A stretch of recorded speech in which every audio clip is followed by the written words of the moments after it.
Hello, boys and girls. I'm so glad you could tune in and visit me by the magic of cyberspace in the wilds of Michigan to hear a Clash bedtime story. This would be from my proposed book about the band, Complete Control, A Secret History of the Clash. If someone sees fit to pick it up, if not, we'll roll right on, won't we? Because that's rock and roll. This story comes to you from the mouth of Johnny Green, the former road manager of the Clash. And remember, boys and girls, if you like this one, we'll keep them coming. If you don't, that's it. That's rock and roll too. One take and one take only. I'm a one-take wonder. Right.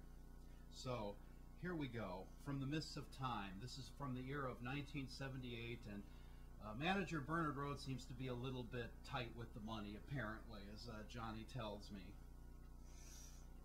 Nobody got paid. People were always hard up. I mean, silly things.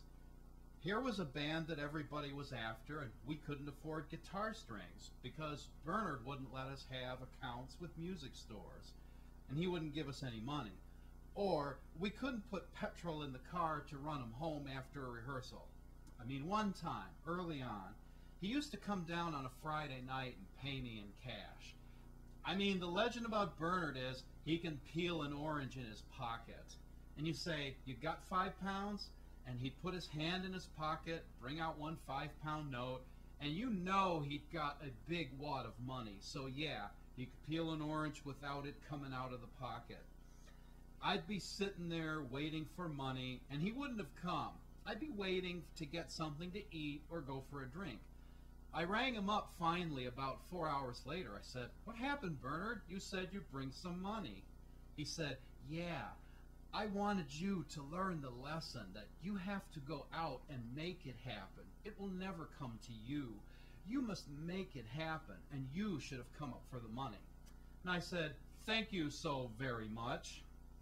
But there was always a moral in whatever he did, you know. It wasn't, I couldn't be bothered coming down, or I was too busy. There was always a sort of philosophical justification for anything. Yeah, that's right.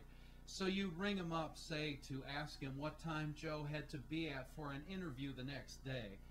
And you get 40 minutes about the political situation in Russia and how it tied in with modern art in California. You know, it was interesting, but frustrating. And that's tonight's Clash bedtime story. Thank you very much, boys and girls.